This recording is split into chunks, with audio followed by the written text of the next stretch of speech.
Journaliste, présentatrice télé et écrivaine, Marie-Laure Ungoran incarne une voix forte de la culture et de la télé. Sa relation avec la lecture est profonde, ancrée dans un désir de comprendre, de transmettre et d'émouvoir. Nous sommes dans les locaux de la RTI, nous sommes venus à sa rencontre afin qu'elle puisse partager avec nous ses souvenirs de lecture, ses livres essentiels et comment le livre peut permettre de construire son identité personnelle.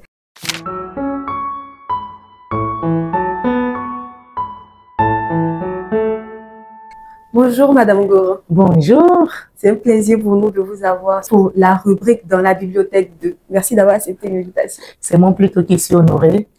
Merci d'être venu me voir ici à la RTI. Alors, on va parler de votre relation avec la lecture, vos recommandations. Parce que l'année passée, effectivement, vous avez aussi là, vous avez dit avoir été surprise agréablement de voir les jeunes participer aussi là. Et cette année, on a voulu vraiment venir vers vous pour que vous parliez de votre relation avec la lecture, vous donnez vos recommandations de lecture, des conseils aux jeunes et tout.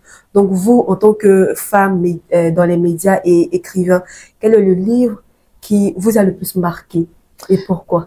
Le livre qui m'a le plus marqué, c'est le livre qui a marqué plus d'un, Les frasques des Bintou. Ah oui, je m'en souviens.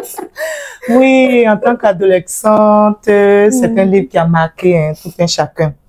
Mais quand j'ai grandi, l'un des livres qui m'a marqué, c'est celui de Regina Yao, La révolte d'Afiba.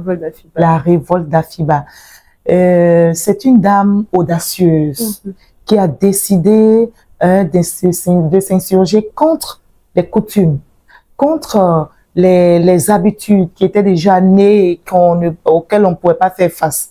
Mais Afiba s'est levée contre ses beaux-parents qui avaient accepté, j'ai même dit, cette complicité avec Kofi, qui était allé vivre avec sa maîtresse Mireille. Et Afiba s'est levée, elle a haussé le ton, elle a dit non. Elle a décrié l'attitude de ses beaux-parents. Mais bien plus, Afiba, j'ai envie de dire, en tant que femme, c'est aussi insurgée contre ces coutumes qui voulaient que quand on est veuve en Afrique, on puisse être spolié de tous les biens qu'on a bâtis avec son conjoint, qu'on a bâtis avec son époux. Et moi, c'est autant de thématiques développées dans cet ouvrage qui m'ont marqué, dans ce livre de Regina Yao. Mais il y a aussi un autre livre qui m'a marqué. C'est toujours de Regina Yao. Les Marie, ça vous dit? Oui. Les Marie, cette jeune fille. Mais c'est un livre qui m'a touchée émotionnellement parce que cette jeune fille a été abandonnée par son père. Et malheureusement, elle va se suicider. Vous voyez, ça met l'accent sur un drame familial pour dire que quand on ne fait pas attention, on peut détruire des vies. Regina Yao, je l'aime bien parmi ses romanciers parce qu'elle touche au cœur, elle touche aux émotions. Il y a plein d'auteurs qui le font. Donc, vous avez vu que j'ai cité des livres qui touchent au cœur, qui touchent à l'émotion. Quand on lit Les frasques des Bintou, quand on lit Les Marie, quand on lit La révolte d'Afiba. Mais il y a aussi Tu me fous les boules. Non, ça, je ne pense pas avoir lu. Tu me fous les boules. Ça, c'est de Agnès Crédit. Elle parle de la lutte contre le cancer. Pour dire que le cancer, on peut le vaincre quand on a un moral fort.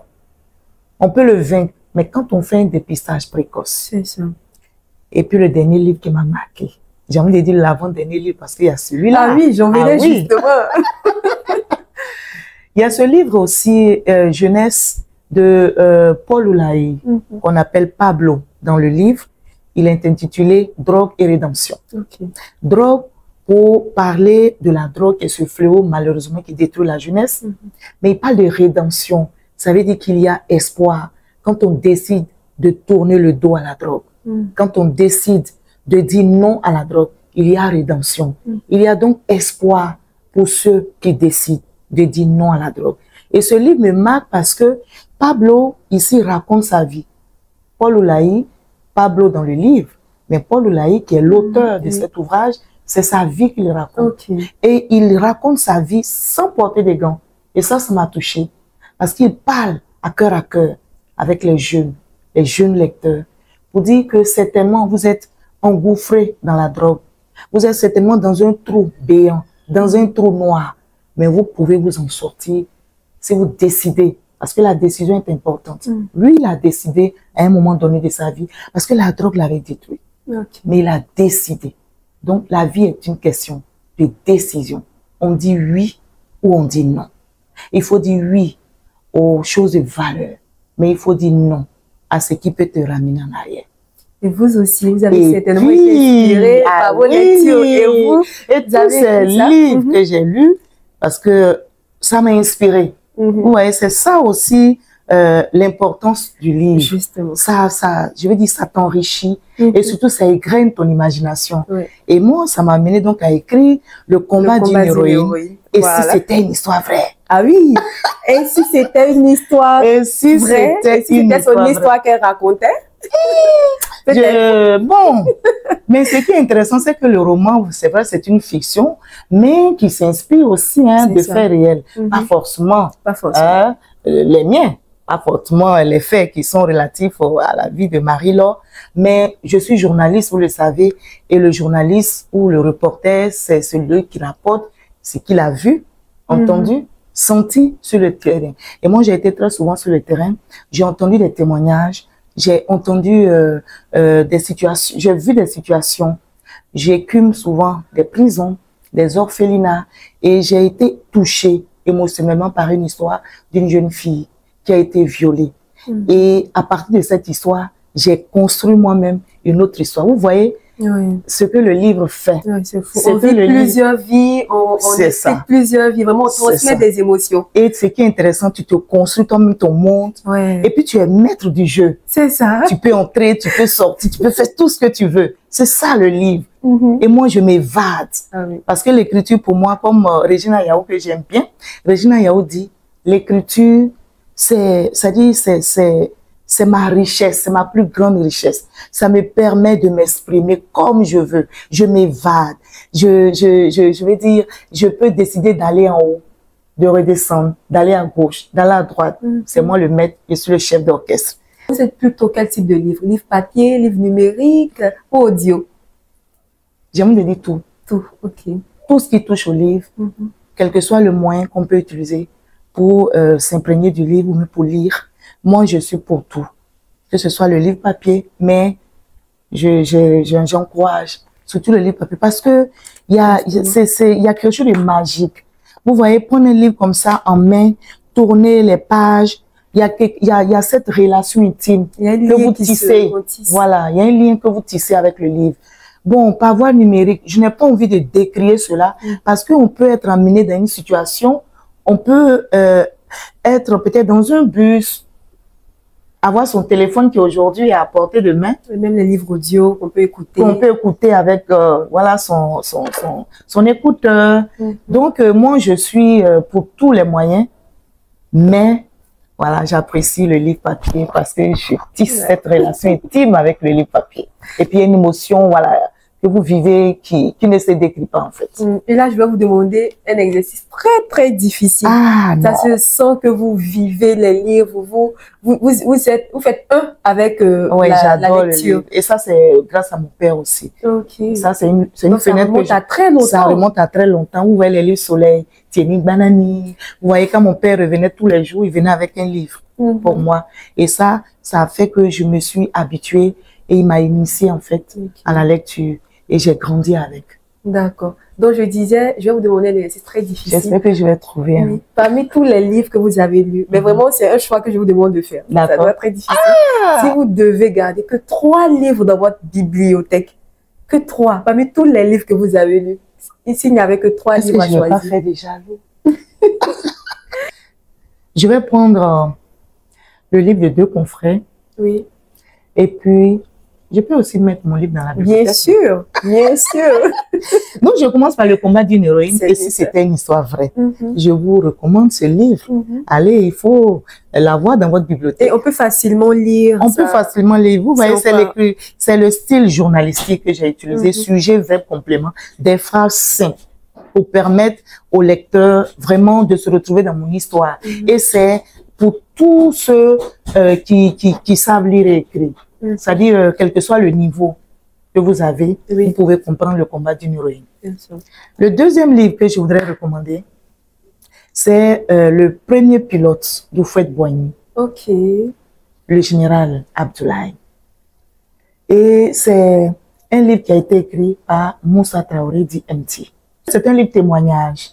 C'est un livre témoignage. C'est quelqu'un qui l'a côtoyé. Et puis, ça dit que les pans de sa vie qu'il a raconté à ce journaliste-là, voilà, ont été rapportés dans cet ouvrage. L'autre livre que je voudrais recommander, bien sûr, lequel? C'est seulement le dernier. Le dernier. Je ne peux pas donner un quatrième livre. Oh là là. Bon, ok. Je vous laisse. Au moins 4 livres, non? Oui. D'accord. Je vais vous recommander La Révolte d'Afiba. Vous allez comprendre comment, quand les femmes veulent là, elles arrivent au bout. Femme de pouvoir. Femme de pouvoir. Femme déterminée. Femme qui ose. Femme qui sait rêver, mais femme qui sait se lever pour agir. Lisez La Révolte d'Afiba de Regina Yao. Et là, on en vient au Salon international du livre d'Abidjan. Oui, le SILA. Quel est votre regard sur le SILA et surtout, quelle a été votre expérience l'année dernière? Oh, c'est une belle expérience que j'aimerais revivre. Parce que ça m'a permis d'être en contact avec les lecteurs. Ça m'a permis aussi de côtoyer d'autres écrivains. Des écrivains que je ne m'imaginais pas voir. Ça vous étonne, non, quand je dis ça? Oui.